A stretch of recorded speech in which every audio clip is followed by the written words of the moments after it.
உங்க பையன் எப்படி சார் இருக்கான் அப்படின்னு விசாரிச்சார் ஒருத்தர். அவன் என்ன சார், எதை சொன்னாலும் காதுல வாங்க மாட்டேங்கிறான், அவன் பாட்டுக்கு போறான் வர்றான் அப்படின்னு சொல்லி அழுத்துக்கிட்டார் அப்பா. பெரியவங்க சொல்றத சின்ன பிள்ளைங்க கேட்கறது இல்லைங்கிறது ஒரு குறை. பெரியவங்க சொல்றது சின்ன பிள்ளைங்க காதலியே விழறது இல்லைங்கிறது ஒரு குறை. இது கொஞ்சம் சீரியஸான விஷயம், கவனிச்சு பார்க்கணும். ஒரு குழந்தைக்கு காது சரியா கேக்குதா இல்லையா அப்படிங்கறத நாம தான் கவனிச்சு பார்த்து கண்டுபிடிக்கணும். அதுவா நம்ம கிட்ட தவழ்ந்து வந்து, அப்பா எனக்கு காது கேட்கல, அழைச்சிட்டு போங்க டாக்டர் கிட்ட அப்படின்னு எல்லாம் சொல்லிட்டு இருக்காது. அது சரி, ஒரு குழந்தைக்கு காது சரிவர கேக்குதா இல்லையா அப்படிங்கறத முன்கூட்டியே நாம தெரிஞ்சுக்கிறது எப்படி? அதுக்கு சில வழி இருக்கு. உங்க குழந்தைய கொஞ்சம் அப்படி கவனிச்சு பாருங்க. அடிக்கடி ஜலதோஷம், காதுல அரிப்பு ஏற்படுதா, மூக்கு விரிவாகவும், அப்புறம் டான்சில், அடினாய்டு சத அழற்சி, இது மாதிரி ஏதாவது இருக்கா, வாயிலிருந்து எச்சில் ஒழுகுதா, குழந்தை வாயினால சுவாசிக்குதா, பற்கள் முன்னாடி தள்ளி வளருதா, இதெல்லாம் அதுக்கு அறிகுறி. அப்புறம் இந்த V, B, D, F, DH இப்படி இந்த ஒலிகள் சேர்ந்த வார்த்தைகளை குழந்தை சரியா புரிஞ்சுக்காது.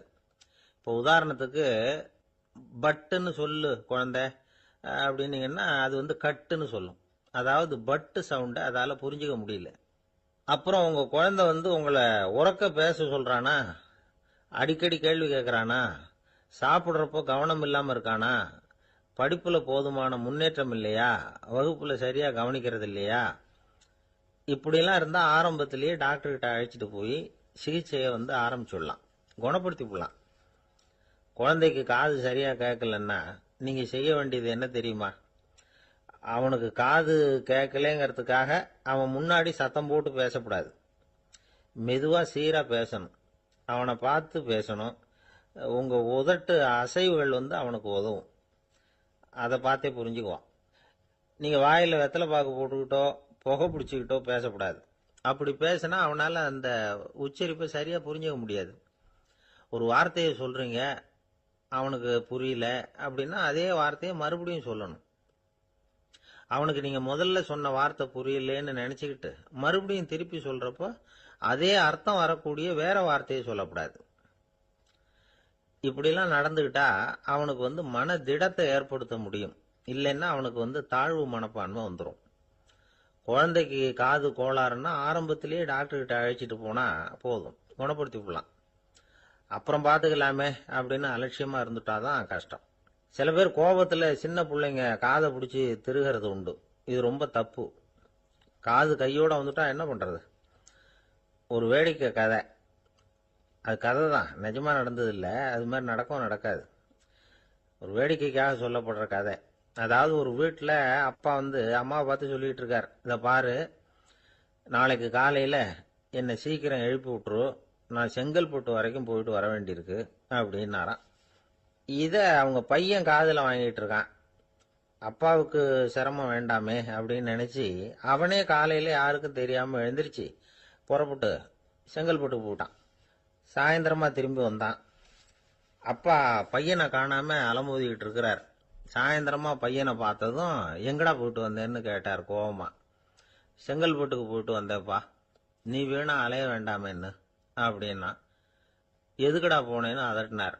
அதான்ப்பா, நீ நேற்று அம்மா கிட்ட சொல்லிக்கிட்டு இருந்த, அதை காதில் வாங்கினேன், உனக்காக நான் போயிட்டு வந்தேன் அப்படின்னா. உடனே எந்த காதில் வாங்கினேன் அப்படின்னு சொல்லி காதை பிடிச்சி திருகினார். அந்த காது கையோட வந்துட்டுது. இது நடந்து கொஞ்ச நாள் கழிச்சு அந்த அப்பாவும் பையனும் கடத்தெருவில் போயிட்டு இருக்கிறாங்க. எதிரில் ஒரு நாய் ஓடி வந்தது. அதுக்கு 2 காதும் இல்லை. என்ன இது, இந்த நாய்க்குட்டிக்கு 2 காதும் இல்லை அப்படின்னாரு அப்பா. அதுக்கு பையன் சொல்றான், அப்பா அது 2 தடவை செங்கல்பட்டுக்கு போயிட்டு வந்துருவோம் அப்படின்னா. காஞ்சிபுரத்துல பல்லவ ராஜா ஒரு கோவில் கட்டினார், கைலாசநாதர் கோவில். அதுக்கு கும்பாபிஷேகம் பண்றதுக்கு ஒரு நாள் குறிப்பிட்டு அதுக்கு வேண்டிய ஏற்பாடுகள்லாம் பண்ணினார். முதல் காரியமா கடவுளை வேண்டிக்கிட்டார், நீங்க இந்த கும்பாபிஷேகத்துக்கு நேரில் கலந்துக்கணும்னார். கடவுள் அந்த ராஜா கனவுல வந்தார். நீ கும்பாபிஷேகம் வச்சிருக்கிற அதே நாள்ல அதே நேரத்துல எனக்கு இன்னொரு ஊர்ல ஒரு கும்பாபிஷேகம் இருக்குது, அதுக்கு போக வேண்டியிருக்கு. அதாவது திருநின்ற ஊர்ல என்னுடைய பக்தர் ஒருத்தர் அவரும் ஒரு கோயில் கட்டி கும்பாபிஷேகம் செய்கிறார். நான் அதுக்கு போக வேண்டியிருக்கு, அதனால உன்னுடைய தேதியை நீ மாத்தி வச்சுக்கோ அப்படின்னார். கடவுள் தான் எங்கேயும் இருக்கிறவராச்சே, அவர் நினைச்சா 2 இடத்துலயும் இருந்து கோயில் கும்பாபிஷேகத்தை நடத்த முடியாதா? ஏன் அப்படி செய்யல? அது ஒரு முக்கியமான காரணத்துக்காகத்தான். திருநின்ற ஊர்ல இருந்த பூசலாருங்கிற அந்த அடியாரின் பெருமையை இந்த உலகத்துக்கு எடுத்து காட்டணுங்கிறதுக்காகத்தான் கடவுள் அந்த ராஜா கிட்ட அப்படி சொன்னார். சரி, அந்த அடியார் அப்படி என்னதான் பெருசா கோயில் கட்டி விட்டார்? ராஜா கட்டின கோயிலை விட பெருசா? அவர் கட்டினது கருங்கல்லாலேயோ மண்ணாலேயோ மரத்தாலேயோ இல்ல. அவர் கட்டின கோயில் வேற மாதிரி. அது மனசால கட்டின கோயில், மனசுக்குள்ள இருக்கிற கோவில், மனக்கோவில். அந்த அடியார் தன்னோட மனசுக்குள்ள மாசக்கணக்கா ஒவ்வொரு கல்லா சேர்த்து கட்டின கோவில். இந்த விஷயம் ராஜாவுக்கு தெரியாது. அவர் என்ன நினைச்சுட்டாரு, அது நாம கட்டின கற்கோயிலை விட ரொம்ப பெருசா இருக்கும் போல இருக்கு அப்படின்னு நினைச்சுட்டாரு. சரி, அப்பேற்பட்ட அந்த கோயிலை தரிசனம் பண்ணிவிட்டு வருவோம் அப்படின்னு நினைச்சு ராஜா திருநின்ற ஊருக்கு போறார். அங்க போய் பார்த்தா கோயிலையும் காணும், ஒன்னையும் காணும். கடைசியில பூசலார் கட்டின மனக்கோவில் தான் அதுங்கிறத அவர் புரிஞ்சுக்கிறார். உடனே அந்த அடியாரின் காலில் விழுந்து வணங்குறார். அவரோ, இது மனசால முயன்ற கோவில், இதுக்கு இத்தனை பெருமையா அப்படின்னு ஆச்சரியப்படுறார். இதுல ஆச்சரியப்படுறதுக்கு ஒண்ணும் இல்ல. ஆண்டவன் விரும்புறது அகபக்தியை தவிர புற தோற்றங்களே அல்ல. இத நாம புரிஞ்சுக்கிட்டோம்னா நமக்குள்ள எந்த வேறுபாடுகளும் வர்றதுக்கு வழியே இல்லை. இன்னொரு ராஜா இருந்தார். அவரு ஆண்டவனுக்கு படைக்கிறதுக்காக ஒரு தார் நல்ல செவ்வாழை பழமா எடுத்துக்கிட்டு போகணும்னு நினைச்சார். அதனால முத நாளே அதை வாங்கிட்டு வர சொன்னார் வேலைக்காரங்கிட்ட. வேலைக்காரன் போனா, கடைத்தெருவில் ஒரு தார் பழம் வாங்கினா. வர்ற வழியில அவன் குடிசை. அப்படியே எட்டி பார்த்துட்டு போவோமேன்னு நினைச்சான். போனான். அங்க இவனோட குழந்தை பாவம் பசியால கத்திக்கிட்டு இருக்கு. இவன் பார்த்தான், இவ்வளவு பெரிய தாரில் ஒரு 2 பழம் எடுத்தா தெரியவா போகுது அப்படின்னு நினைச்சு ஒரு 2 பழத்தை பிச்சு அந்த குழந்தைகிட்ட கொடுத்தான். அது அதை வாங்கி வயிறார சாப்பிட்டுது. பசி அடங்குச்சு, விளையாட போயிட்டுது. இவன் அதுக்கப்புறம் வாழைப்பழத்தை எடுத்துக்கிட்டு அரண்மனைக்கு வந்தான். 2 பழம் பிச்சிருக்கிறது ராஜாவுக்கு தெரிஞ்சு போச்சு. இவன் உண்மையை சொல்லிவிட்டான். உடனே ராஜா, கடவுளுக்கு படைக்க வேண்டிய பொருளை குழந்தை எச்சில் பண்ண விட்டுருக்கியே அப்படின்னு சொல்லி அவனை கட்டி வச்சு சாட்டையால் அடிச்சார் பாவம். மறுநாள் பழத்தை கோயிலுக்கு எடுத்துட்டு போனார். கடவுள் முன்னாடி வச்சார். கடவுள் கண்ணை திறந்து பார்த்தார், பழம்லாம் அழுகி இருக்குது. என்ன இது அழுகி போன பழம் அப்படின்னார். ராஜா முழிச்சார். நல்லா தானே இருந்தது அப்படின்னு நினைச்சார். அப்போ கடவுள் அந்த ராஜா கிட்ட சொன்னாராம், இத பாருப்பா, இந்த தாரில் 2 பழம் தான் நல்ல பழம். அந்த 2 பழங்களையும் நேத்திக்கே நான் சாப்பிட்டுட்டேன் அப்படின்னாராம். அப்பதான் ராஜாவுக்கு புரிஞ்சுது, ஏழை குழந்தையின் பசியை தீர்க்கறதுக்காக உதவுன அந்த 2 பழம் தான் இறைவன் சாப்பிட்ட பழம்னு. இறைவன் இருக்கிற இடம் எது? இதுதான். ஒரு கணவன் மனைவி எப்ப பார்த்தாலும் அவங்க 2 பேருக்கும் இடையில சண்டை வந்துகிட்டே இருந்தது. இதுல என்ன ஆச்சரியங்கிறீங்களா? நான் அதுக்காக சொல்ல வரல, இது வேற விஷயம். அதாவது சண்டை போடாம இருக்கிறதுக்கு வழி சொல்ற தகவல் இது. நான் சொன்ன அந்த கணவன் மனைவி எப்படின்னா, கணவன் ஒரு வார்த்தை சொன்னா மனைவி கிட்ட இருந்து 2 வார்த்தை பதிலா வரும். இதுக்கு கணவன் கிட்ட இருந்து 4 வார்த்தை பதிலா வரும். இப்படி வார்த்தைகள் பெருகி போய் கடைசியில வம்புல முடியும். அந்த அம்மா பொறுத்து பொறுத்து பார்த்தாங்க. அவங்களால தாக்கு பிடிக்க முடியல. பக்கத்து வீட்லயும் ஒரு கணவன் மனைவி இருந்தாங்க. அவங்களுக்குள்ள சண்டை வர்றதில்லை.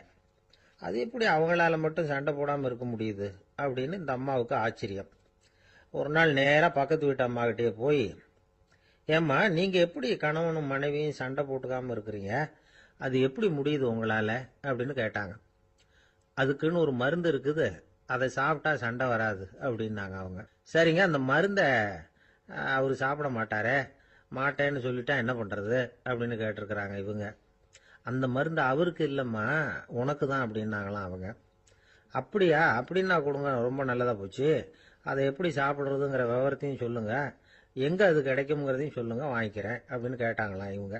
வேற எங்கேயும் போய் வாங்க வேண்டாம், என்கிட்டே இருக்க அந்த மருந்து, அதில் கொஞ்சம் தர்றேன், வாங்கி வச்சுக்க. உன் வீட்டுக்காரர் உன்னோட சண்டையை ஆரம்பிக்கிறப்போலாம் நீ இந்த மருந்துல 1 ounce வாயில ஊற்றிக்கணும். அதை உடனே குடிச்சிடக்கூடாது. ஒரு 5 நிமிஷமாவது அது வாயில இருக்கணும், அதுக்கப்புறம் குடிச்சுடலாம் அப்படின்னு சொல்லி ஒரு பாட்டில் மருந்தை இந்த அம்மா கிட்ட கொடுத்து அனுப்புனாங்களாம். மருந்தை எடுத்துக்கிட்டு இந்த அம்மா வீட்டுக்கு வந்திருக்கிறாங்க.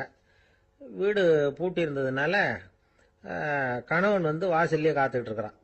மனைவியை கண்டதும் சண்டை போட ஆரம்பிச்சுட்டான். வீட்டை பூட்டிவிட்டு எங்கே போய் தொலைஞ்ச, எவ்வளவு நேரமா ஒரு மனுஷன் வாசல்லையே காத்துட்டு கிடக்கிறது அப்படி இப்படின்னு கத்த ஆரம்பிச்சுட்டான். மனைவி இதுக்கு பதிலே சொல்லல. அந்த அம்மா பேசாம வீட்டை திறந்தாங்க. சமையல் அறைக்குள்ள போனாங்க.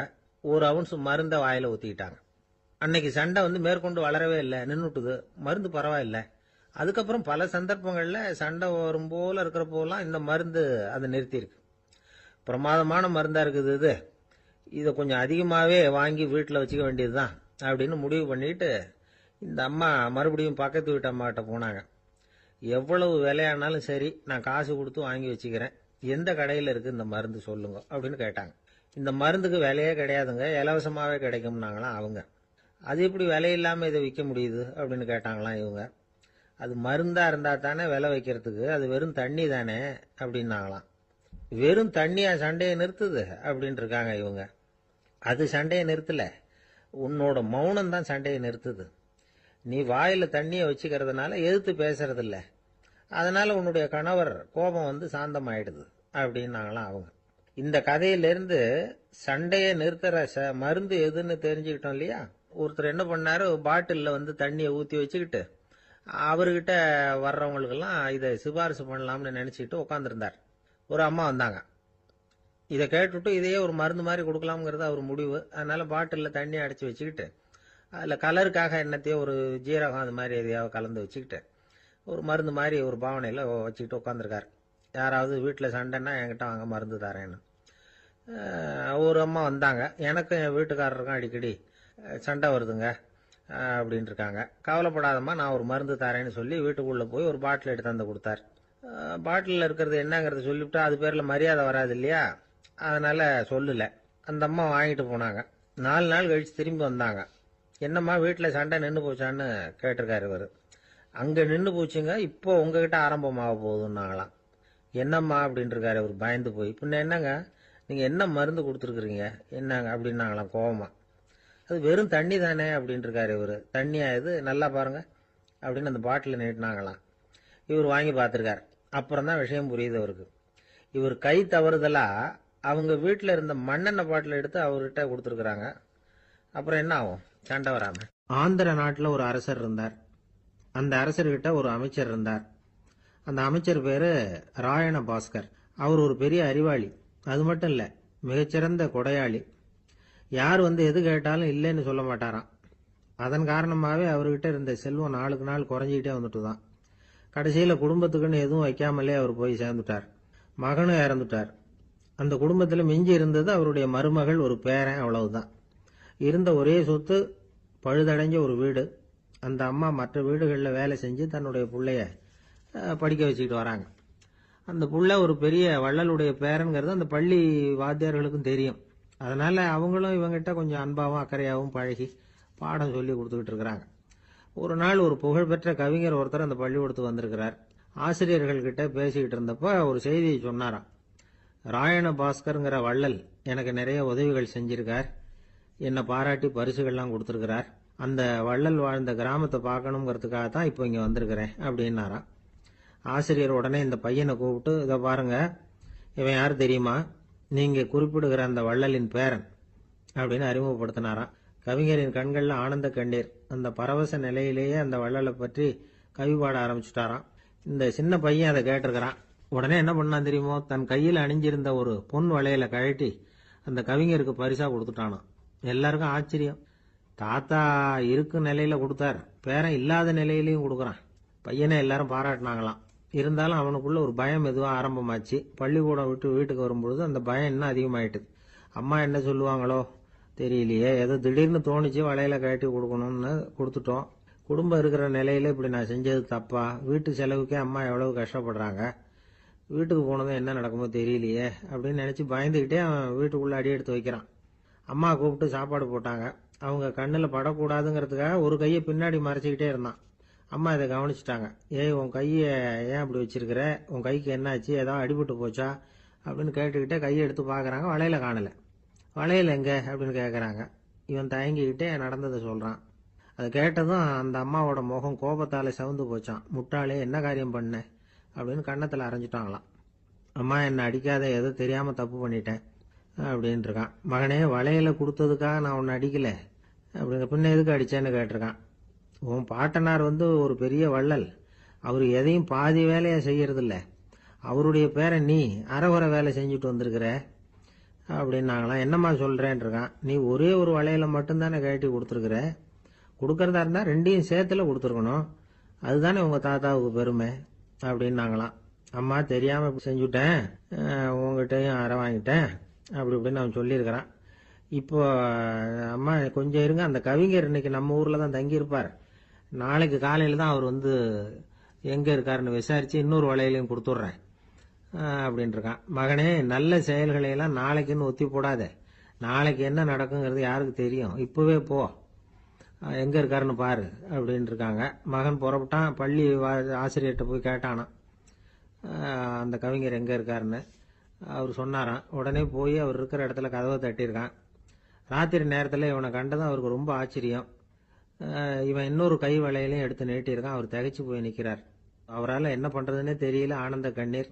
இது வந்து பெரியவர்கள் கூற கேட்ட ஒரு வரலாறு. இன்னைக்கு இப்படிப்பட்டவங்களை பார்க்க முடியுமா? வறுமை வந்து வள்ளல் தன்மையை ஒன்று செய்து விடாதுங்கிறதுக்கு இது ஒரு உதாரணம். ஒருத்தன் இன்னொருத்தனை பார்த்து கேட்டானா, எங்க தாத்தா உங்க தாத்தாவுக்கு 100 ரூபா கடன் கொடுத்துருக்கிறார், அதை எப்போ திருப்பி கொடுக்க போறேன்னு. கவலைப்படாத, எங்க பேரன் அதை உங்க பேரன்ட்ட திருப்பி கொடுத்துருவான் அப்படின்னு நானா. ஒரு ஊர்ல ஒரு மன்னர் இருந்தார். புத்தி கூர்மை உள்ள ஒரு மன்னர். பொதுவா மன்னர்களுக்கு சந்தேகம் வந்தா சபையில உள்ள சான்றோர்கள் கிட்ட கேட்டு தெரிஞ்சுக்கிறது தானே வழக்கம். ஆனா இங்க அப்படி இல்லை. மற்றவங்களுக்கு சந்தேகம் வந்தா மன்னர்கிட்ட வந்து கேட்டு தெரிஞ்சுக்குவாங்க. அது மாதிரி கேட்டு தெரிஞ்சுக்கிறதுக்காக ஒரு பெரியவர் ஒரு நாள் வந்தார்.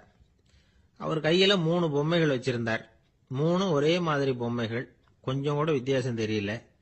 ஏது இந்த பொம்மைன்னு கேட்டார் மன்னர். எனக்கு வேண்டியப்பட்ட ஒருத்தங்கிட்ட இருந்து இதை வாங்கிட்டு வந்திருக்கிறேன். நான் தான் அவன்கிட்ட இந்த பொம்மையை செஞ்சு கொடுக்க முடியா கேட்டுக்கிட்டேன்.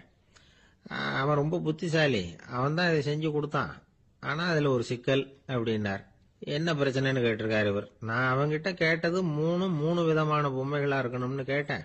அவன் என்னடான்னா 3 ஒரே மாதிரியா செஞ்சு கொடுத்துட்டான் அப்படின்னார். அவங்கிட்டயே கேட்கறது தானே அப்படின்னு இருக்காரு இவர். கேட்டேன். அவன் என்ன சொல்றான்னா, இது 3 ஒரே மாதிரி பொம்மை கிடையாது, 3 விதம், ஒண்ணுக்கு ஒண்ணு வித்தியாசம் இருக்குது. இந்த 3 பொம்மையும் 3 விதமான நண்பர்களுக்கு உதாரணங்கள் அப்படின்னு சொல்றான். எனக்கு ஒன்றும் புரியல, அதுதான் உங்ககிட்ட வந்தேன் அப்படின்னார். சரி, அந்த பொம்மைகளை இப்படி கொடுங்க அப்படின்னு வாங்கினார் மன்னர். எடுத்துக்கிட்டு உள்ள போனார். கொஞ்ச நேரம் கழிச்சு வெளியில வந்தார். அதுக்கப்புறம் சொன்னார், இத பாருப்பா, அவன் சொன்னது சரிதான், 3 விதம் தான். இது இருக்குதே முதல் பொம்மை, இது வந்து உத்தமமான நண்பனுக்கு உதாரணம். இந்த 2வது பொம்மை வந்து இது வந்து மத்தியமமான நண்பனுக்கு உதாரணம். அந்த 3வது பொம்மை இருக்குதே அது வந்து மோசமான நண்பனுக்கு உதாரணம். இதை செஞ்சவன் உண்மையிலேயே பெரிய அறிவாளி தான் அப்படின்னாராம். வந்தவருக்கு ஒன்றும் புரியல. பார்த்தா ஒன்றும் வித்தியாசம் தெரியலையே அப்படின்னு அவன் குழம்பி போய் நிற்கிறான். இப்போ அந்த மன்னர் வந்து விளக்கம் கொடுக்கிறார். அந்த 3 பொம்மையையும் எடுத்து முன்னாடி வச்சார். ஒரு மெல்லிய கம்பிய கையில எடுத்தார். அந்த முதல் பொம்மை காதுல விட்டார். கொஞ்ச தூரம் உள்ள போய் அப்படியே நின்னுட்டுது அந்த கம்பி. அப்புறம் 2வது பொம்மை காதுல அந்த கம்பியை விட்டார். அந்த கம்பி என்னாச்சுன்னா அப்படியே அது வாய் வழியா வெளில வந்தது. 3வது பொம்மை காதுல கம்பியை செலுத்தினார். அது நேரா இன்னொரு காது வழியா வெளியில வந்தது. இப்ப இந்த முதல் வகை இருக்குதே, அது மாதிரியான நண்பர்கள் எப்படி தெரியுமா? நம்ம கஷ்டத்தை அவங்க கிட்ட சொன்னா பேசாம கேட்டுக்குவாங்க. வெளியில அதை யாருகிட்டையும் சொல்லிட்டு இருக்க மாட்டாங்க. வெளியில தெரியாம நமக்கு உதவி பண்ணுவாங்க. செஞ்சுட்டு அதை நான் தான் செஞ்சேன்னு சொல்லிட்டு இருக்க மாட்டாங்க. அதுதான் கம்பி ஒரு காது வழியா போய் உள்ளே நின்னுட்டுது. 2வது பொம்மையில கம்பி என்னாச்சு, ஒரு காது வழியா போய் வாய் வழியா வெளியில வருது. இது மாதிரியான நண்பர்கள் கிட்ட வந்து நாம கஷ்டத்தை சொன்னா அதை அவங்க 4 பேர்கிட்ட போய் சொல்லி நமக்காக உதவி கேட்பாங்க. நமக்குன்னு கேட்டு வாங்கி அதை நம்ம கிட்ட கொண்டுட்டு வந்து கொடுப்பாங்க. இவங்க வந்து மத்தியமமான நண்பர்கள்.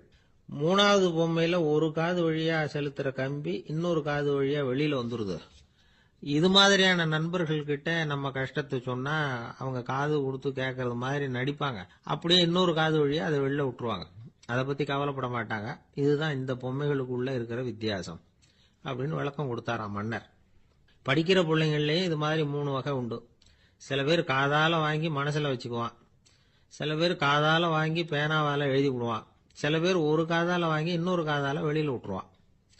ஒரு பையன் வகுப்புல ஆசிரியர் பாடம் நடத்தும் பொழுது தலையை வேகமா ஆட்டி ஆட்டி கேட்பானா. ஏன்டா இப்படி தலையை இப்படி ஆட்டுற அப்படின்னு கேட்டிருக்கான் பக்கத்துல இருந்தவன். தலையை ஆட்டினா தாண்டா ஒரு காது வழியா உள்ள போறது இன்னொரு காது வழியா வெளியில வேகமா வெளில போகும் அப்படின்னு அந்த பையன். லோகமானிய பாலகங்காதர திலகர் இருந்தார்ல, அவருக்கு 15 வயசுலயே கல்யாணம் நடந்துதான். மனைவி பேரு தபிபாய். ரொம்ப பெரிய குடும்பத்து பொண்ணு, நல்ல குணம். அவங்க குடும்பம் நடத்திக்கிட்டு இருக்கிறாங்க. அந்த காலத்துல திருடர்கள் பயம் அதிகம். இந்த காலத்துல மட்டும் என்னன்னு கேக்குறீங்களா? நீங்க கேக்குறது நியாயம்தான். இருந்தாலும் இந்த காலத்து திருடனுக்கும் அந்த காலத்து திருடனுக்கும் ஒரு முக்கியமான வித்தியாசம் உண்டு. அதாவது அந்த காலத்து திருடன்லாம் நியாயம் அநியாயம் பாக்குறது உண்டு, இந்த காலத்துல அப்படி பாக்குறது இல்லை. அந்த காலத்துல திருட வர்றவங்கள்ட்ட கூட ஒரு தார்மீக உணர்வு உண்டாம். அதாவது அப்போ உள்ள கொள்ளைக்காரங்க எதை களவாடினாலும் சரி, அரிசியை மட்டும் களவாடுறது இல்லையா, அப்படி ஒரு கொள்கை. அதனால பாருங்க, அந்த காலத்து பெண்கள் நகை நட்டுகளை பத்திரமா வைக்கணும்னா பெட்டியில வைக்கிறது இல்ல, அரிசி பானையில போட்டு வச்சு விடுறது. இப்பெல்லாம் பேங்க்ல சேஃப்டி லாக்கர்னு இருக்குல்ல, அது மாதிரி அந்த காலத்துல சேஃப்டி லாக்கருங்கிறது அரிசி பானை. வளையல், மூக்குத்தி, தோடு இப்படி எதுவா இருந்தாலும் அதுல போட்டு பத்திரமா வச்சிருவாங்க.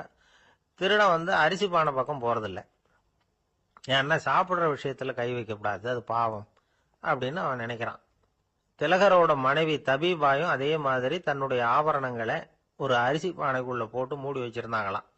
இப்படி இருந்தப்போ ஒரு நாள் ஒரு பிச்சைக்கார பொண்ணு வீடு வீடா பிச்சை கேட்டுக்கிட்டே வந்திருக்குது. திலகர் வீட்டுக்கும் தர்மம் போடுங்க தாயே அப்படின்னு தான் அந்த பொண்ணு. அந்த அம்மா தபீபாய் காதுல இது விழுந்திருக்கு. உடனே கை நிறைய அரிசி அள்ளிட்டு போட்டிருக்கு. பாத்திரத்துல அரிசியை போட்டதுக்கு அப்புறம் தான் தெரியுது, பளிச்சுன்னு கண்ணுல படுது. அதாவது அந்த அம்மாவோட வைர மூக்குத்தி ஒண்ணு அரிசியோட சேர்ந்து அந்த பிச்சைக்கார பொண்ணு பாத்திரத்துல போய் விழுந்துட்டுது. இந்த அம்மாவுக்கு மனசுக்குள்ள குழப்பம், என்ன இப்படி ஆயிட்டுதே, மூக்குத்தி போயிட்டுதே, பிச்சை பாத்திரத்துல இருந்து அதை எப்படி எடுக்கிறது அப்படின்னு தயக்கம். வாயை திறந்து அதை கேட்கறதுக்கும் கூச்சம். திண்ணையில உட்கார்ந்து இருந்த திலகர் இவ்வளவையும் பார்த்துக்கிட்டு இருக்கிறார். மனைவியின் மனசுக்குள்ள நடக்கிற மௌன போராட்டத்தை அவர் நல்லா புரிஞ்சுக்கிட்டாராம். மனைவியை பார்த்து சொன்னாராம், தபீபாய், இது தெய்வ சம்மதம்.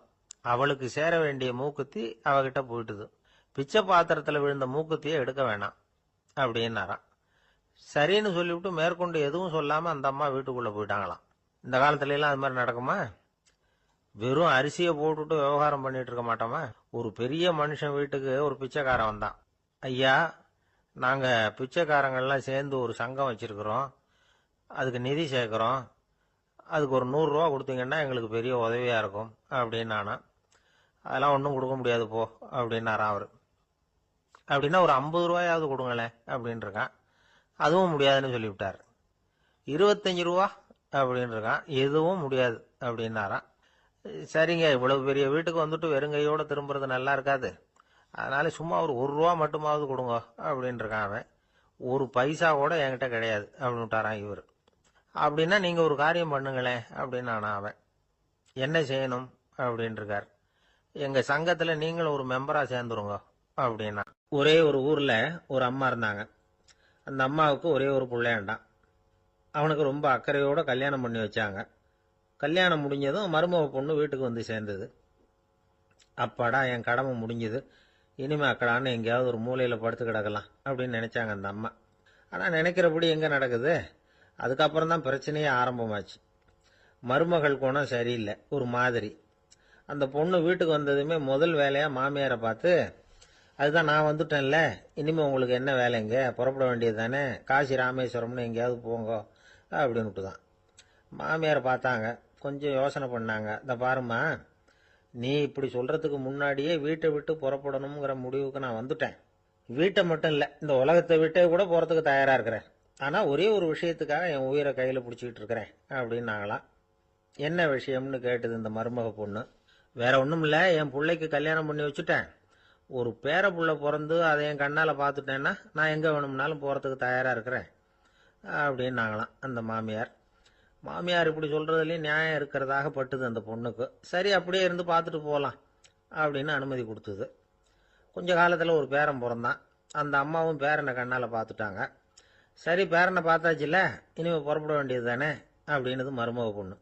மாமியார் பார்த்தாங்க, நீ சொல்றது சரிதாம்மா, அதுல ஒன்றும் தப்பு இல்லை, என்னோட பேரன் உங்களை அம்மா அப்பான்னு கூப்பிடுறத என் காது குளிர கேட்டுட்டு போயிடுறேனே அப்படின்னாங்களாம். சரி, அந்த ஆசையை நிறைவேறட்டும் அப்படின்னு காத்துக்கிட்டு இருந்தாங்க. பேரன் வளர்ந்தான், நடந்தான், பள்ளிக்கூடம் போனா, பெரியவனானா.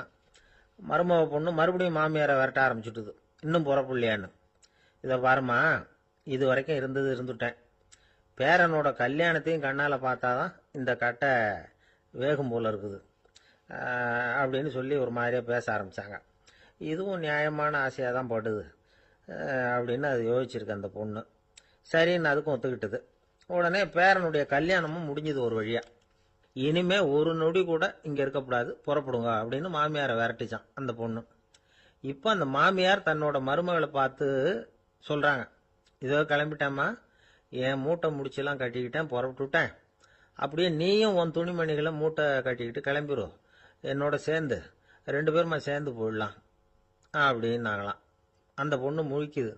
முழிக்காதே, உனக்கும் ஒரு மருமக வந்துட்டா, இனிமேல் நீயும் ஒரு மாமியார் தானே, உனக்கும் இனிமேல் இங்கே வேலை இல்லை, புறப்படு அப்படின்னாங்களாம். அப்போ தான் அந்த பொண்ணு சிந்திக்க ஆரம்பிச்சுதான், தன்னோட தவறு புரிஞ்சுதான். இந்த தகவலை கேட்டுக்கிட்டு இருக்கிற மருமகள்லாம் இதை பற்றி கொஞ்சம் யோசிச்சு பார்க்கணுங்கிறதுக்காகத்தான் இதை சொல்கிறோம் மாமியார்கள் சார்பாக. கொஞ்ச நாளைக்கு முன்னாடி ஒரு பொண்ணை பார்த்து பேசுகிற சந்தர்ப்பம் கிடைச்சிது ஒரு கல்யாண வீட்டில். அந்த பொண்ணு சொல்லிச்சு, சார் எனக்கு கல்யாணம் ஆகி 15 வருஷம் ஆகுது, நான் மாமியார்கிட்ட சண்டை போட்டதே இல்லை அப்படின்னு ரொம்ப அடக்கமாக சொல்லிச்சு. அது எப்படிம்மா சாத்தியமாச்சுன்னு கேட்டோம். எனக்கு கல்யாணம் ஆகி 15 வருஷம்தான் ஆச்சு, ஆனால் என் மாமியார் செத்து போய் 20 வருஷத்துக்கு மேலே ஆயிட்டுது அப்படின்னுது. ஒரு ஆளை அடையாளம் கண்டுபிடிக்கணும்னா அதுக்கு சுலபமான வழி என்ன? முகத்தை பார்த்து கண்டுபிடிக்கிறது தான். ஆனால் மனுஷன் தப்பு பண்ண ஆரம்பிக்கும் பொழுது அவனை கண்டுபிடிக்கிறதுக்கு வேற வழிகளை தான் கையாள வேண்டியிருக்கு. கைரேகை அதுக்கு ரொம்ப உபயோகப்படுது. கைரேகைகள் ஒருத்தருக்கு இருக்கிறது மாதிரி இன்னொருத்தருக்கு இருக்கிறது இல்லை. பல் வரிசையும் அப்படிதான். ஏமாத்துறவங்க அதிகமாக போனால் இருக்கிறவங்க எச்சரிக்கையாக இருக்க வேண்டியிருக்குது. பயோமெட்ரிக்ஸ் அப்படிங்கிறது ஒரு பெரிய தொழில்நுட்பம். இதை உபயோகப்படுத்தி சில பாதுகாப்பு உத்திகளை எல்லாம் உருவாக்கி இருக்கிறாங்க அமெரிக்காவில். வீட்டுக்கு சொந்தக்காரர் குரல் கொடுத்தா கதவு திறக்கும், அல்லது அவர் கை வச்சா கதவு திறக்கும். மற்றவங்க யார் என்ன பண்ணாலும் கதவு திறக்காது. இது ஒரு முறை. அவரோட குரல் அல்லது கைரேகை ஒரு எலக்ட்ரானிக் சாதனத்தில் ஏற்கனவே பதிவு பண்ணப்பட்டிருக்கும். இவர் குரல் கொடுக்கறப்போ அல்லது கையை வைக்கிறப்போ அதை ஒப்பிட்டு பார்த்து சரியா இருந்தா கதவு திறக்கிறது மாதிரி ஒரு ஏற்பாடு. இதே மாதிரி ஒருத்தரோட விழித்திரையில உள்ள இரத்த குழாய் அமைப்பு பாருங்க, அது கூட ஒருத்தருக்கு இருக்கிறது மாதிரி இன்னொருத்தருக்கு இருக்கிறது இல்லை. அதனால அதை வச்சு அடையாளம் கண்டுபிடிக்கக்கூடிய சாதனங்களும் இப்போ பழக்கத்துக்கு வந்தாச்சு. கைரேகையை ஒப்பிடுற சாதனத்தை விட விழித்திரை இரத்த குழாய் அமைப்பை அடையாளம் காணுற சாதனம் இருக்கு பாருங்க, இது ரொம்ப நுட்பமானது. இது நம்ப தகுந்தது. ஒரு ஆளை அடையாளம் கண்டுபிடிக்கிறதுக்கு இது எடுத்துக்கிற நேரம் 1 வினாடி தான். ஒரு கருவி இருக்கும், அதுல உள்ள ஒரு சிறு துளையில கண்ணை வச்சு பார்க்கணும். உடனே இந்த சாதனம் குறைந்த சக்தி உள்ள இந்த அக சிவப்பு ஒளியை பாய்ச்சி அவரது விழித்திரையின் இரத்த குழாயை ஆராய்ச்சி பண்ணி ஏற்கனவே அதோட நினைவு பெட்டகத்துல பதிவு பண்ணி வச்சிருக்கிறோமே அந்த அமைப்புகளோட இதை ஒப்பிட்டு பார்த்து சரியான ஆள் தானா இல்லையா அப்படின்னு அடையாளம் காட்டிவிடும். குரலை வச்சு அடையாளம் கண்டுபிடிக்கிறதும் இந்த பயோமெட்ரிக்ஸ் முறைகள்ல ஒண்ணு. ஒரு நபரோட குரல்ல டிஜிட்டல் குறியீடுகளை மாத்தி பதிவு பண்ணிக்கிட்டு மீண்டும் அதே குரலை இனம் காணக்கூடிய சாதனங்கள் ஏற்கனவே அமெரிக்காவில எல்லாம் விற்பனைக்கு வந்தாச்சு. ஒரு ஆளுக்கு ஜலதோஷம் பிடிச்சிருந்தா கூட அந்த சாதனம் சரியாவே கண்டுபிடிச்சிருமா. குரலை மாத்தி பேசுறவங்க கூட இந்த கருவியை ஏமாற்ற முடியாது. இதை ஆஸ்பத்திரிகள், வங்கிகள்ல உள்ள இரும்பு பெட்டக காப்பறைகள் இங்கெல்லாம் உபயோகப்படுத்தலாம். குழந்தைகள் உள்ள இடங்களுக்கு இது ரொம்ப உபயோகப்படும். கதவு பூட்டிக்கிட்டுதுன்னு வச்சுக்கோங்க, கதவை திறக்கிறதுக்கு சாவி உபயோகப்படுத்த தெரியாத குழந்தைகள் குரல் எழுப்பிய கதவை திறந்துட முடியும். எதிர்காலத்தில் இந்த பயோமெட்ரிக்ஸ் முறை இன்னும் பல ஆச்சரியங்களை ஏற்படுத்தும் அப்படின்னு எதிர்பார்க்கறாங்க. ஸ்டியரிங்கை தொட்டதுமே காரு ஸ்டார்ட் ஆயிடும், சாவி வேண்டியதில்லை. காரு சொந்தக்காரரை தொட்டாதான் ஸ்டார்ட் ஆகும், வேற யாராவது தொட்டா ஸ்டார்ட் ஆகாது. ஒரு மனுஷனோட நடை, அவர் டைப்ரைட்டரை தொடுகிற விதம், இதையெல்லாம் வச்சு கூட ஆளை அடையாளம் காணக்கூடிய தொழில்நுட்பம் வரலாம். என்னதான் தொழில்நுட்பம் வளரட்டும், குடும்பத்துக்குள்ள நடக்கிற திருட்டுகளை கண்டுபிடிக்கிறது ரொம்ப கஷ்டம். ஒரு வீட்டுல பெட்டியில இருந்த பணம் காணாம போச்சு, வீட்டுக்காரரோ அல்லது பையனோ தான் எடுத்திருக்கணும். பெட்டியை திறந்து பார்த்தா அந்த வீட்டுக்காரம்மா, இதுல இருந்து பணத்தை எடுத்தது நிச்சயமா என் வீட்டுக்காரரு தான் அப்படின்னு சொல்ல முடியல அவங்களால. யோசிச்சாங்க, என்னம்மா இப்படி யோசிக்கிறீங்களேன்னு கேட்டிருக்காங்க. நிச்சயமா இந்த பணத்தை எடுத்தது என் வீட்டுக்காரர் இல்லை அப்படின்னு உறுதியா சொல்லிவிட்டாங்க அந்த அம்மா. இது கேட்டவங்களுக்கு ரொம்ப ஆச்சரியமா இருந்தது. அந்த வீட்டுக்காரருக்கு இது ரொம்ப பெருமையா இருந்தது. அது எப்படி அவ்வளவு கரெக்டா சொல்றீங்க அப்படின்னு கேட்டிருக்கிறாங்க. அப்போ அந்த அம்மா சொல்லிச்சான், பெட்டியில வந்து இன்னும் கொஞ்சம் பணம் மிச்சம் இருக்குது. இவர் எடுத்திருந்தாருன்னா அப்படி மிச்சம் வச்சிருக்க மாட்டார். அதனால தான் அப்படி சொன்னேன் அப்படின்னாங்க. எனக்கு வாழ்க்கையே வெறுத்து போச்சு சார் அப்படின்னு சொல்லிட்டு ஒருத்தர் வந்தார். வந்து கொஞ்ச நேரம் பேசினதுக்கு அப்புறம் அவர் அப்படி சொல்லியிருந்தா அதுல ஒரு அர்த்தம் இருந்திருக்கும். வர்றதுக்கு முன்னாடியே வாழ்க்கை வெறுத்து போச்சுன்னு சொல்லிட்டு வர்றார். என்ன சார் விஷயம்னு விசாரிச்சோம். எங்க வீட்டுல தினம் 3 வேளையும் ஒரே மாதிரி சாப்பாடு சார், வித்தியாசமே கிடையாது. இப்படியே 3 மாசமா சாப்பிட்டுக்கிட்டு இருக்கிறேன். அதை விட பட்டினி கிடந்து செத்துடலாம்னு தோணுது அப்படின்னார். ஒரு பெரியவர் சொன்ன தத்துவத்தை சொல்றதுக்கு ஆள் கிடைக்காம தவிச்சுக்கிட்டு இருந்தோம். இப்போ ஒருத்தர் கிடைச்சிட்டார், விட்டுலாமா? உடனே அவரை உட்கார வச்சு சொல்ல ஆரம்பிச்சிட்டோம். அதாவது நாம அனுபவிக்கிற உணர்வுகள்ல களிப்பு, மகிழ்வு, ஆனந்தம், இது 3க்கும் ஒண்ணுக்கு ஒண்ணு வித்தியாசம் உண்டு. மேம்போக்கா பாக்கிறதுக்கு இது 3 ஒண்ணு மாதிரி தோணும். ஆனா அது அப்படி இல்லை. களிப்புங்கிறது உடம்ப பொறுத்தது, மகிழ்வுங்கிறது மனசை பொறுத்தது, ஆனந்தம்ங்கிறது ஆன்மாவை பொறுத்தது. இப்படி இந்த 3 வகையான அந்த சுவைப்புகளின் தன்மையும் வேற வேற. இப்ப முதல்ல களிப்புங்கிறத எடுத்துக்குவோம். நம்ம புலன்களுக்கு களிப்பை தரக்கூடிய பொருள்களுக்கு சில விசேஷ குணம் உண்டு. அது எப்படின்னா, சீக்கிரமே சலிப்பை உண்டு பண்ணும். ஒருத்தர் அந்த பொருளை எடுத்துக்கிட்டா அது இன்னொருத்தருக்கு குறைஞ்சிரும். உணவு, உடை, இதெல்லாம் வந்து களிப்பை தரக்கூடிய பொருள்கள். இப்போ உதாரணத்துக்கு, ஒரு சாப்பாட்டு மேசையில ஒரு பாத்திரத்துல 10 இட்லி இருக்கு. அதுல ஒரு 2 இட்லிய நம்ம தட்டுல எடுத்து வச்சு சாப்பிட்றோம். நாம சாப்பிட்ட அந்த இட்லி நிச்சயமா எதிரில் உட்கார்ந்துருக்கிறவருக்கு இல்லை, அவருக்கு உபயோகப்படாது. நாம சாப்பிட்ட அதே இட்லியை அவரும் சாப்பிட முடியாது, அவர் வேறதான் எடுத்து வச்சுக்கணும். அது மாதிரி நாம ஒரு சட்டையை எடுத்து போட்டுக்கிறோம், அதே சட்டையை அதே நேரத்தில் இன்னொருத்தர் போட்டுக்க முடியாது. புலன்களுக்கு களிப்பை தரக்கூடிய இது மாதிரி பொருள்கள்லாம் முதல் தடவை நமக்கு கொடுக்கிற களிப்பை 2வது தடவையும் கொடுக்காது. 3வது தடவை இன்னும் குறையும், கடைசியில வெறுப்பாக மாறிடும். ஒவ்வொன்னா இட்லியை தொடர்ந்து சாப்பிட்றோம்னு வச்சுக்கோங்க, முதல் இட்லி தரக்கூடிய சுவையை 30வது இட்லி தராது. முதல் தடவை புது சட்டையை போட்டுக்கிறப்ப நமக்கு இருக்கிற களிப்பு அதே சட்டையை வந்து 100வது தடவையா போட்டுக்கிறோம்னு வைங்க, அப்ப இருக்குமா? இருக்காது. இதுதான் களிப்பு. அதாவது சீக்கிரமே சலிப்பை தரக்கூடியது. ஒருத்தர் எடுத்துக்கிட்டா இன்னொருத்தருக்கு குறைஞ்சு போகக்கூடியது. ஆனா மகிழ்ச்சிங்கிறது அப்படி இல்லை. ஒருத்தர் அனுபவிக்கிறதுனால இன்னொருத்தருக்கு குறைஞ்சு போகாது. இப்ப காலையில சூரியன் உதயம் ஆகிறத பார்த்து சந்தோஷப்படுறோம், அதையே இன்னொருத்தரும் பார்த்து சந்தோஷப்படலாம். ஒரு நல்ல சங்கீதத்தை கேட்கிறோம், ஒரு அழகான ஓவியத்தை ரசிக்கிறோம், நீங்க ரசிக்கிற அதே நேரத்தில் இன்னொருத்தரும் அதை ரசிக்கலாம். அதனால அது குறைஞ்சு போகிறது இல்லை. இது மகிழ்வு. ஆனா ஒண்ணு, ஒரே பாடலை வந்து திரும்ப திரும்ப கேட்டுக்கிட்டு இருந்தா கடைசியில் அலுப்பு தட்டும். அதாவது மகிழ்வுங்கிறது எப்படின்னா, மற்றவங்களோட பகிர்ந்து கொள்றதுனால குறையாது. ஆனா ஒரே பொருள் மீண்டும் மீண்டும் வந்து அனுபவிப்ப தர்றப்போ முதல்ல மகிழ்வு அதிகரிச்சு அதுக்கப்புறம் அது மங்கி மறைஞ்சு போயிடும். இதுதான் அந்த மகிழ்ச்சி, மகிழ்வுங்கிறதுக்கு இலக்கணம். சரி, இப்போ 3வதா சுகம் தரக்கூடிய ஆனந்தம்ங்கிறது எப்படின்னா, இது நமக்கு உள்ளே இருந்து சுரக்கிறது. மனசு வந்து சலனங்கள்ல இருந்து விடுபடுறப்போ இந்த ஆனந்தம் வந்து நமக்கு கிடைக்கும். இது வந்து நிலையான சுகம், ஆத்ம சுகம். களிப்பிலிருந்து மகிழ்வுக்கும், மகிழ்விலிருந்து ஆனந்தத்துக்கும் செல்றது தான் மனிதன் நடத்த வேண்டிய முக்கியமான பயணம். இவ்வளவு விஷயத்தையும் கேட்டுட்டு இந்த காலத்து பையன் ஒருத்தன் வந்தான். சார், இப்போ நீங்க ஒரு சாப்பாட்டு மேசையில ஒரு 10 இட்லி வைக்கிறீங்க, என்ன உட்கார வைங்க, எதிரில் இன்னொருத்தனை வந்து உட்கார வைங்க, நான் வந்து களிப்பு மகிழ்வுலாம் தாண்டி நேரடியா ஆனந்தத்துக்கு பயணம் பண்ணி காட்டுறேன் அப்படின்னா. ஒன்னும் புரியல அவன் சொன்னது. அது எப்படி, என்ன பண்ணுவ நீ அப்படின்னு சொல்லி கேட்டோம் ஆச்சரியமா. 2 இட்லி சாப்பிட்டா தானே சார் களிப்பு, நான் 10 இட்லியும் மொத்தமா சாப்பிட்டுருவேன், அடுத்தவனுக்கு எதுவும் கிடைக்காது, அவனுக்கு கிடைக்காதபடி நாமே சாப்பிட்டுறோம்ல, அதுதானே நமக்கு ஆனந்தம் அப்படின்னு அதுக்கு ஒரு விளக்கம் சொல்றான். காதுங்கிறது எப்பவும் திறந்தே இருக்கக்கூடிய ஒண்ணு தானே. சில பேர் பேசிக்கிட்டே இருப்பாங்க, நாமும் கேட்டுக்கிட்டே தான் இருப்போம். அவர் என்ன சொன்னாரு திருப்பி சொல்லு அப்படின்னு சொன்னா சொல்ல தெரியாது. காது சரியா கேட்டாலும் நாம பேசுறத மற்றவங்க சரியா கேட்கறாங்களா அப்படிங்கிறது சந்தேகம்தான். இந்த சந்தர்ப்பத்தில் ஒரு உண்மையை நாம புரிஞ்சுக்கணும்.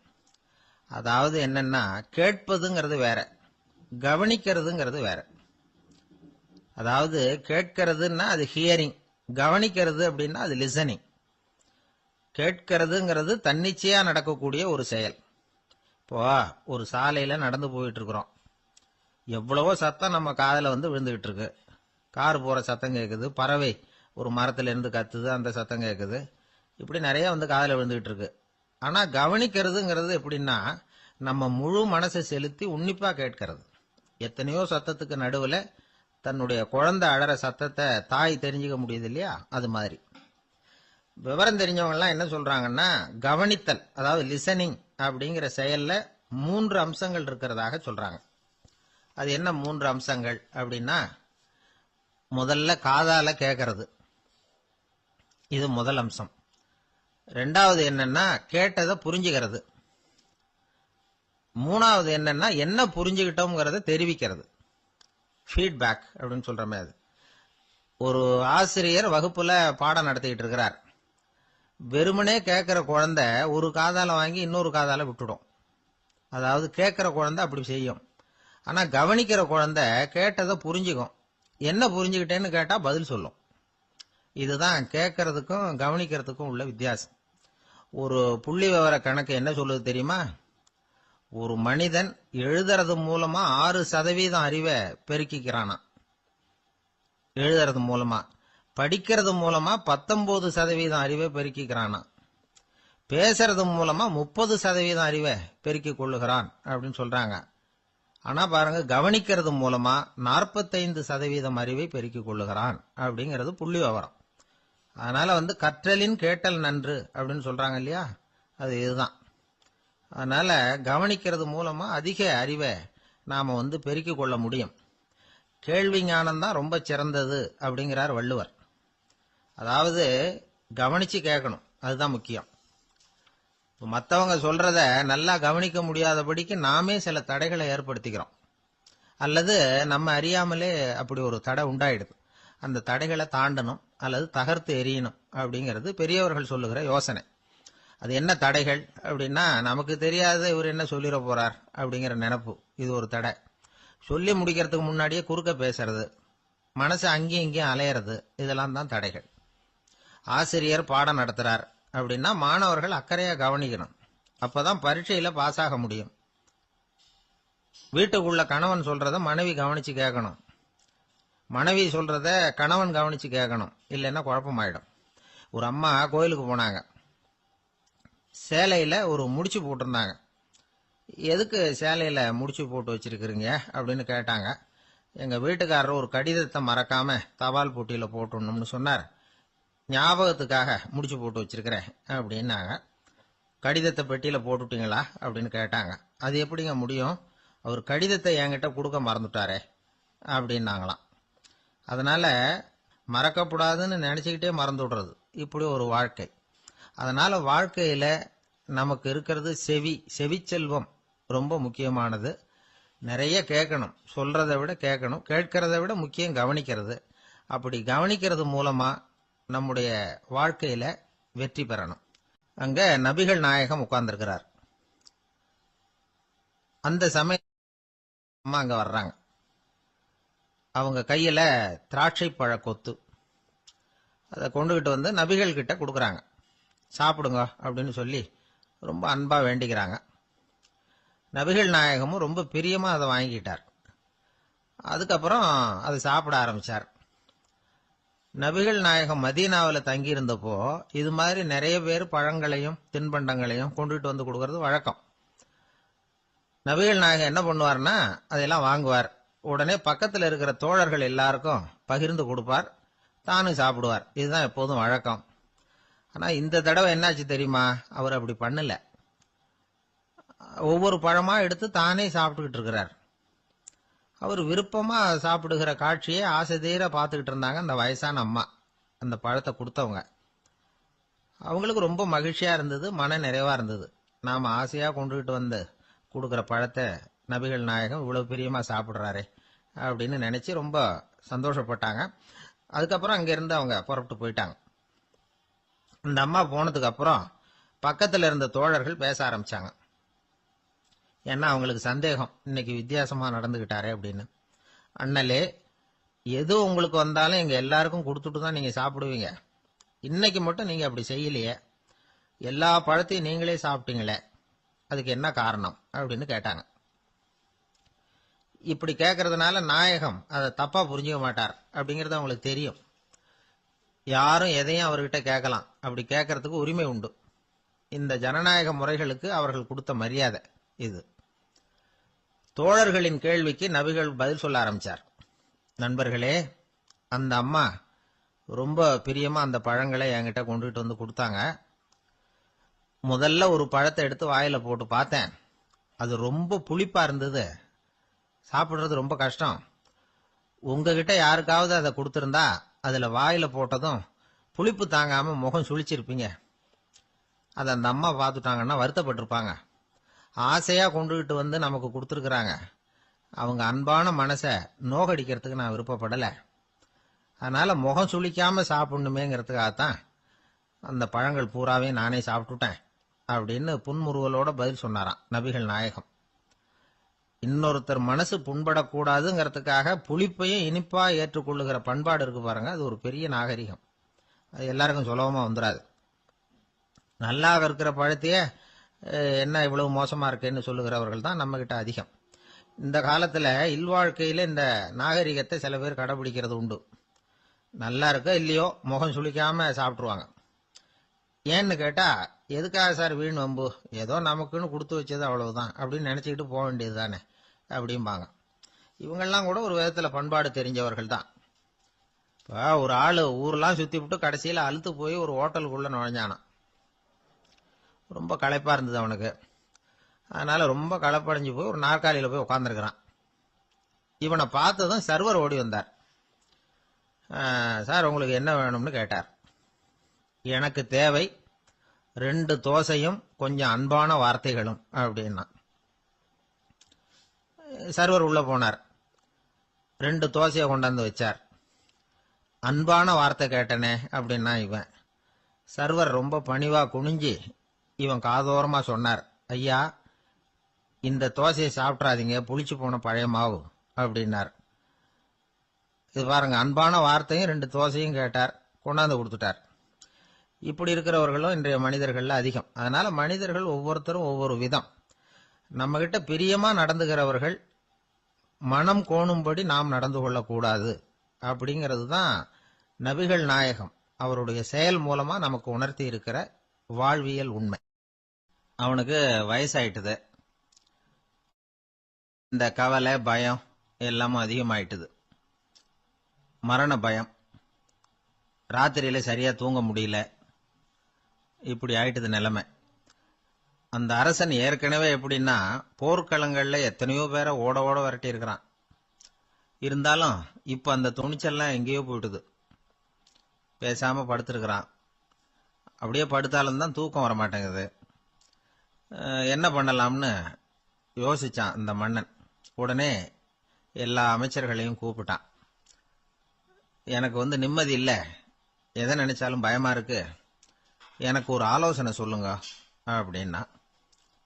என்ன ஆலோசனை வேணும் அப்படின்னு சொல்லி கேட்டாங்க. எனக்கு ஒரு நெருக்கடியான சந்தர்ப்பம் ஏற்பட்டு போச்சுன்னு வச்சுக்கோங்க. அந்த நேரத்துல நீங்க யாருமே என் பக்கத்துல இல்ல ஆலோசனை சொல்றதுக்கு அப்படின்னா, அந்த சமயத்துல எனக்கு உபயோகப்படுற மாதிரி ஒரு வாசகம், பொன்மொழி ஏதாவது சொல்லுங்க. அத நான் என்னுடைய வைர மோதிரத்துக்கு அடியில பதிச்சு வச்சுக்கிறேன் அப்படின்னார். தேவைப்படுறப்ப உதவும் அப்படிங்கறதுனால. அவர் போட்டிருந்த மோதிரமும் அதுக்கு தகுந்த மாதிரியே திறந்து மூடுறது மாதிரி அமைஞ்சிருந்தது. ஏதாவது வாசகம் எழுதுனா உள்ற வச்சுக்கலாம், அதுக்கான வசதி அதுல இருந்தது. அமைச்சர்கள்லாம் யோசனை பண்ணாங்க, இது மாதிரி ராஜா கேட்கிறாரே என்ன வாசகம், அதாவது பொன்மொழி சொல்லலாம் அப்படின்னு எல்லாரும் யோசனை பண்ணாங்க. ஒருத்தருக்குமே சரியா தோணல, ஒரே குழப்பமா இருந்தது. ஏன்னா நெருக்கடியான சமயத்துல உபயோகப்படுறது மாதிரி ஒரு பொன்மொழி வேணும்னு சொல்லியிருக்கிறார். அப்படி இப்படி யோசிச்சு பார்த்தா ஒண்ணுமே தோணல. எல்லாரும் குழம்பிக்கிட்டு இருந்த நேரத்துல ஒரு பெரியவர் அந்த பக்கமா வந்தார். அவர் சொன்னார், நான் வேணும்னா அதுக்கு பொருத்தமா ஒரு வாக்கியம் சொல்றேன், ஆனா ஒரு நிபந்தனை. அதை யாரும் ரொம்ப ஆர்வம் காரணமா அவசரப்பட்டு படிச்சிடக்கூடாது. அதை ரகசியமா அந்த மோதிரத்துக்குள்ள எழுதி வச்சுக்கணும். எப்பவாவது இக்கட்ல மாட்டிக்கிற சமயத்துல மட்டும் வேற வழியே இல்லை அப்படிங்கிற நிலைமையில மட்டும்தான் அதை திறந்து பார்க்கணும். அப்படி நீங்க இருக்கிறதா இருந்தா நான் அதை சொல்றேன் அப்படின்னாரு அந்த பெரியவர். சரின்னு ஒத்துக்கிட்டாங்க எல்லாரும். அதே மாதிரி அவர் ஒரு வாக்கியத்தை சொன்னார். அவர் சொன்ன வாக்கியத்தை ரகசியமா மோதிரத்துக்குள்ள பதிச்சு மூடியாச்சு. ராஜா அதை விரல்ல மாட்டிக்கிட்டார். கொஞ்ச நாள் ஆச்சு. அந்த ராஜாவுக்கு ஒரு சோதனை வந்தது. என்ன சோதனைன்னா, அடுத்த நாட்டு மன்னன் படையெடுத்துக்கிட்டு வந்துட்டான். அவன் இவர்கிட்ட ஏற்கனவே தோத்து போனவன். ஒரு வெறியில வந்திருக்கிறான். தோற்று போனவன் மறுபடியும் சண்டைக்கு வந்தா எப்படி வருவானோ அப்படி வர்றான். ஒரு வெறியில வந்தான், ஜெயிச்சுட்டான். என்னாச்சு இவரோட நிலைமைன்னா, நாட்டை இழந்துட்டார், எல்லாத்தையும் இழந்துட்டார். கடைசியா ஒரு அடிபட்ட குதிரையில ஏறி தப்பிச்சு போயிட்டார், வேற வழி இல்லைன்னு. பின்னாடி துரத்திக்கிட்டு வராங்க. இவர் ஒரு மலை உச்சிக்கு போயிட்டார். அதுக்கும் அப்பால போக முடியாது. ஏன்னா அந்த பக்கம் பயங்கர பள்ளம். உல்லாச பயணிகள் கண்டு கழிக்கிற இடம் அது. ஆனா இவருக்கு அது சாவு பயணத்தின் வாசல், திரும்பவும் முடியாது. அவ்வளவு குறுகிய பாதை அது, வேற வழியே இல்லை. இந்த நேரம் சூரிய ஒளி மோதிரத்துல பட்டு மின்னிச்சு. உடனே இவருக்கு ஞாபகம் வந்தது. மோதிரத்தை திறந்து படிக்கிறார். அதுல இருந்த வாசகம், இந்த நிலையும் மாறிவிடும், this too will pass away. அவருக்கு ஒரு தைரியம் வந்தது. பின்னாடி வந்தவங்களும் திசை மாறி வேற எங்கேயோ தேடி போயிட்டாங்க. அவங்க விரட்டிக்கிட்டு வரலன்னா இவ்வளவு அழகான ஒரு இடம் இருக்கிறதே எனக்கு தெரியாம போயிருக்குமேன்னு நினைச்சார். இவ்வளவு அழகை ரசிக்கிறதுக்காக ஒரு நாட்டையே கூட இழக்கலாம்னு தோணுச்சு அவருக்கு. அமைதியா அந்த அழகை ரசிச்சார். எதிரிகள்லாம் எங்கேயோ போயிட்டாங்க.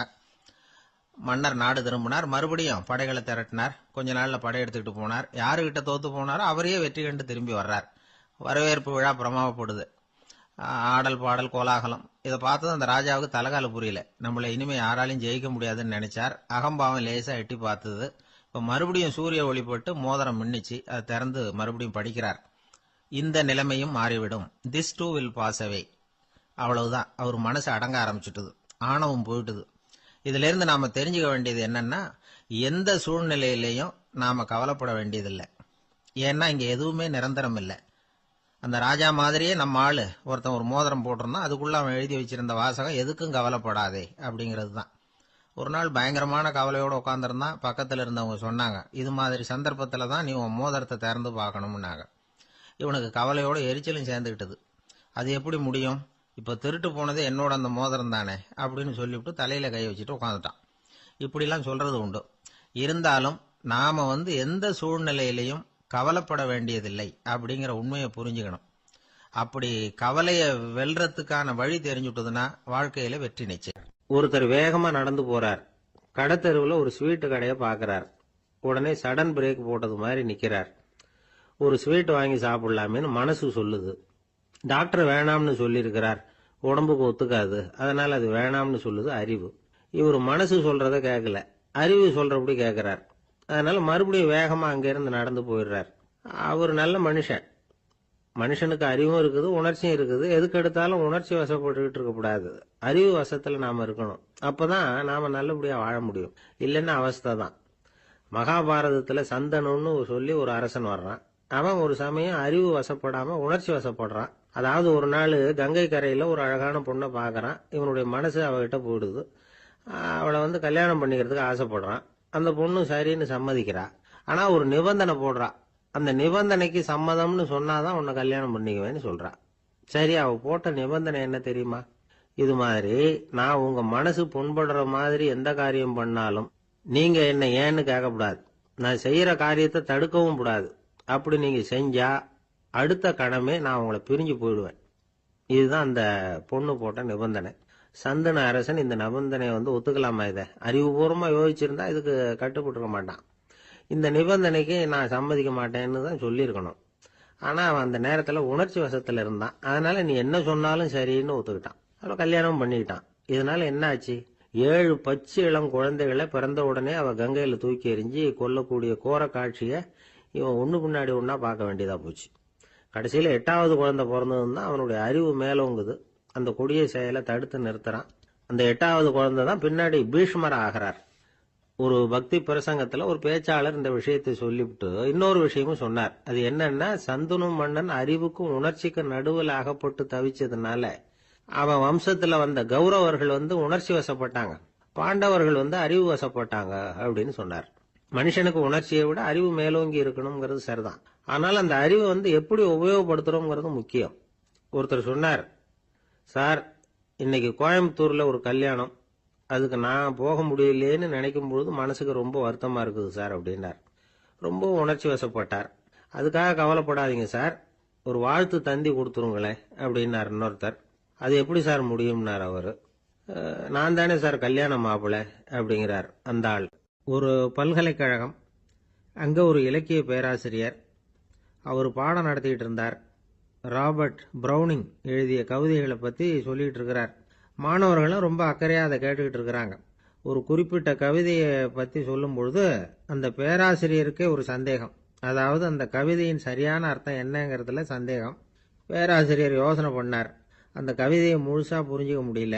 அதனால மாணவர்களை பார்த்து சொன்னார், மாணவர்களே ஒரு நாள் பொறுத்துங்க, இந்த கவிதையை எழுதின கவிஞர் எங்க வீட்டுக்கு பக்கத்துல தான் இருக்கிறார். இன்னைக்கு சாயந்தரம் நான் அவரை நேரிலேயே போய் பார்க்கறேன், பார்த்து இதுக்கு என்னங்க அர்த்தம்னு கேட்டுட்டு வந்துடுறேன், அதுக்கப்புறம் உங்ககிட்ட சொல்றேன் அப்படின்னாராம். அன்னைக்கு சாயந்தரமே அந்த பேராசிரியர் கவிஞரை தேடிக்கிட்டு போயிட்டார்.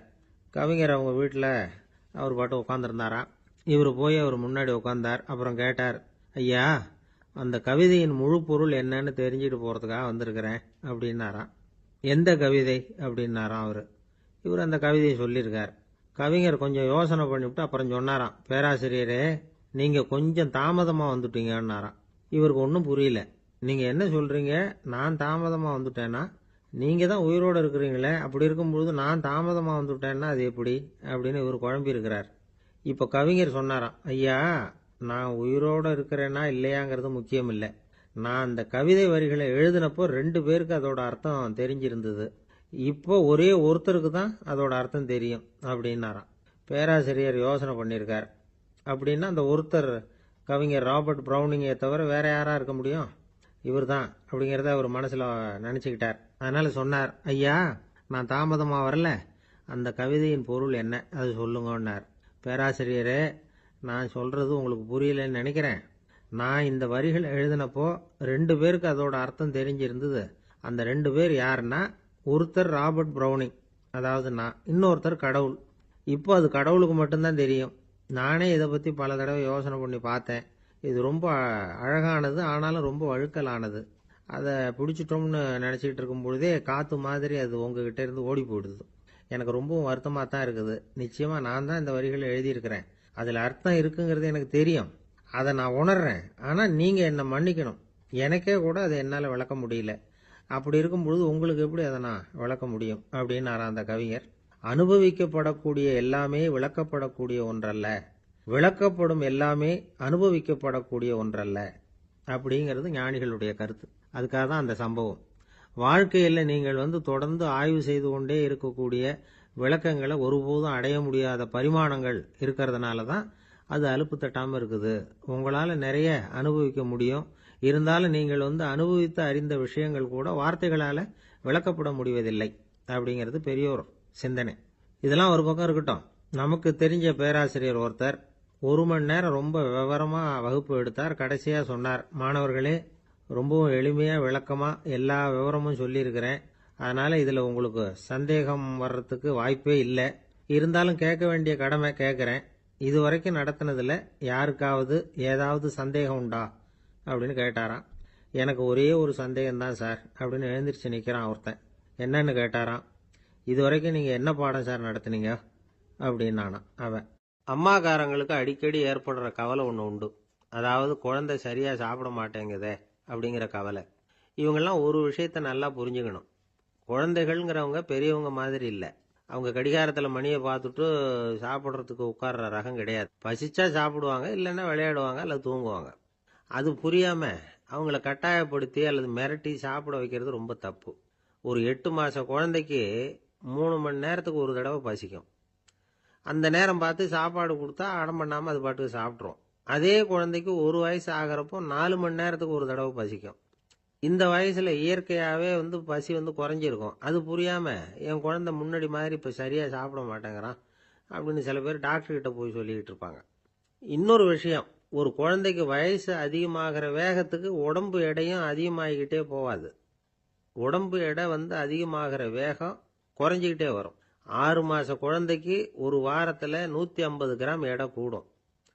ஒரு வயசுல வாரத்துக்கு 71 கிராம் எடை கூடும்.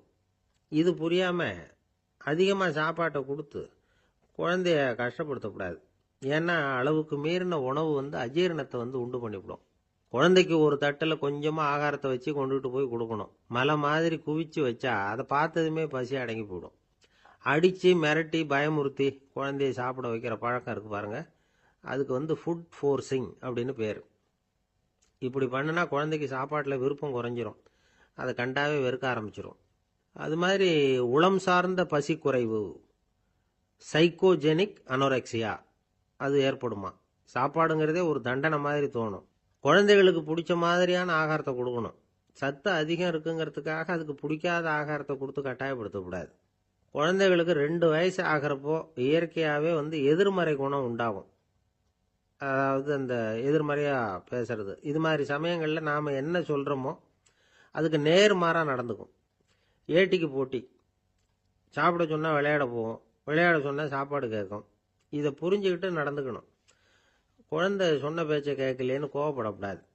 குழந்தை வளர வளர பிடிவாத குணம் வர்றது சகஜம்.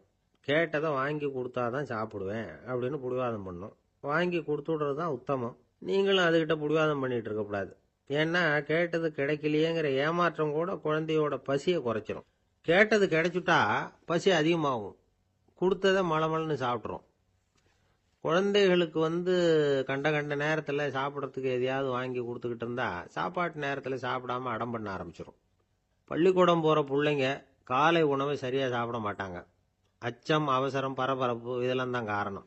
பள்ளிக்கு புறப்படுறதுக்கு ஒரு 3/4 மணி நேரத்துக்கு முன்னாடியே சாப்பாடு போட்டுருங்க, அது சரியாக போடும். படிக்கிற குழந்தைகள் உடல் சோர்வு, மனச்சோர்வு இது காரணமாக கூட சாப்பிட மறுக்கிறது உண்டு. இப்போ உதாரணமாக சாயந்தரம் விளையாடி விட்டு வீட்டுக்கு வந்ததும் சாப்பிட சொன்னால் வேணாம்பாங்க. இது உடல் சோர்வு. ரொம்ப நேரம் வீட்டு பாடங்களை செஞ்சு முடித்த கையோடு சாப்பிட சொன்னாலும் அவங்களால சரியாக சாப்பிட முடியாது. இது உளச்சோர்வு, அதாவது மனச்சோர்வு. இதை தவிர குழந்தைகளுக்கு உடல் நலக்குறைவு ஏற்பட்டால் கூட சாப்பிட மறுக்கிறது உண்டு. சில மருந்து மாத்திரைகள் கூட பசியை குறைச்சிரும். அதனால் சரியாக தெரிஞ்சுக்கிட்டு குழந்தைகளை சாப்பிட வைக்கணும். அது புரியாமல் கையில் சாப்பாட்டு தட்டை வச்சுக்கிட்டு குழந்தைகளை விரட்டிக்கிட்டு அலையக்கூடாது. ஒரு சின்ன பையன் சொன்னான், எங்கள் அம்மா சாப்பாடு போடுறது தெரிஞ்சா நான் உடனே வீட்டை விட்டு வெளியில் ஓடி போடுவேன் அப்படின்னா. ஏன் அப்படி பண்ணுறேன்னு கேட்டோம். எங்கள் அப்பா கூட அது மாதிரி தான் சார் பண்ணுவார் அப்படிங்கிறான்.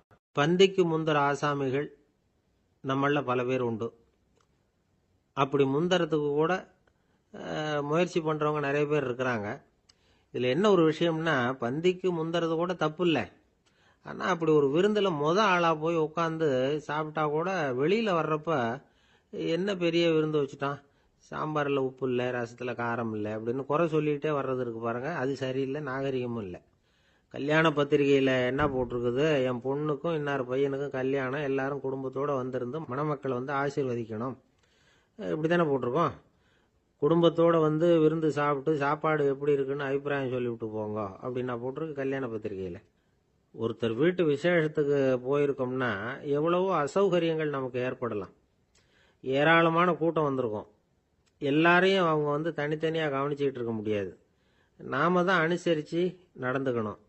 நாமளாக போய் வாழ்த்த வேண்டியவங்களை வாழ்த்தி விட்டு சேரணும். அதை விட்டுட்டு பத்திரிக்கை கொடுத்தானேன்னு போனேன், கவனிப்பே சரியில்லை அப்படின்னு புலம்பிக்கிட்டு இருக்கக்கூடாது.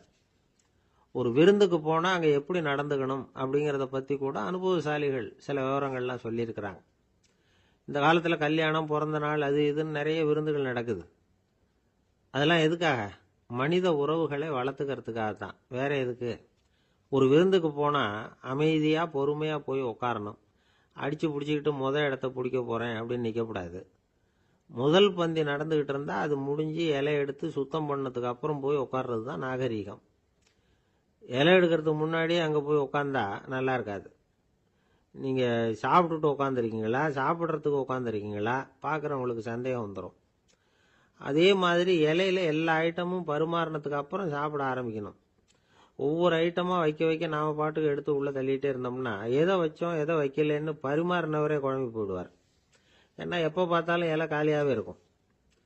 சாப்பிட்றப்போ உங்க சாப்பாட்டையே நீங்க கவனிக்கணும். அடுத்தவங்க இலையில என்ன இருக்கு, பக்கத்தில் இருக்கிறவர் எதை அதிகமாக சாப்பிட்றார், இதெல்லாம் நமக்கு என்னத்துக்கு? எல்லாரும் சாப்பிட்டு முடிக்கிற வரைக்கும் பொறுமையா இருக்கிறது தான் நல்லது. நீங்க மட்டும் திடீர்னு பாதியில் எழுந்திருச்சு பக்கத்தில் இருக்கிறவங்களுக்கு சங்கடமா இருக்குமேங்கிறதெல்லாம் யோசிக்காம நீங்க பாட்டு எழுந்திரிச்சு போகக்கூடாது. பக்கத்தில் உள்ளவங்க உங்களை எழுந்திருக்க சொன்னா எழுந்திரிச்சு போகலாம். விருந்துகளில் சாப்பாட்டை வீணாக்கிறதே ஒரு நாகரிகமாக போட்டுது இந்த காலத்தில். சாப்பாட்டுக்கே கஷ்டப்பட்டுக்கிட்டு பல பேர் இந்த உலகத்தில் இருக்கிறப்போ சாப்பாட்டை வீணாக்கிறது எவ்வளவு பெரிய மோசங்கிறத நினைச்சு பார்க்கணும். வேணுங்கிற அளவுக்கு கேட்டு வாங்கி சாப்பிட்றது தான் முறை. விருந்தில் இந்த பஃபே அப்படின்னு சொல்லி ஒரு முறை சொல்றாங்கல்ல, அதாவது உணவு வகைகளை எல்லாம் பொதுவாக ஒரு இடத்துல வச்சுடுறது, நமக்கு தேவையானதை நாமே எடுத்து ஒரு தட்டில் போட்டுக்கிட்டு சாப்பிட வேண்டியது. இதுல கூட சில பேர் தேவைக்கு அதிகமாக எடுத்து போட்டுக்கிட்டு வீணாக்குறாங்க. சில சமயம் கடைசியா சாப்பிட போறவங்களுக்கு எல்லா ஐட்டமும் கிடைக்காம போகலாம். அதை போய் பெருசு பண்ணிட்டு இருக்கக்கூடாது. என்ன சார் இந்த அளவுக்கு கூடவா நாகரிகம் தெரியாம இருக்கிறோம், இதை போய் பெருசா சொல்ல வந்துட்டீங்களே அப்படின்னு நினைக்கலாம். ஒருத்தர் 2 பேருக்கு இந்த விவரம் தேவைப்படலாம். அவங்க காதலையும் இது விழட்டுமேங்கிறதுக்காக தான் இது. ஒரு பெரிய கல்யாண விருந்து நடந்துகிட்டு இருந்தது.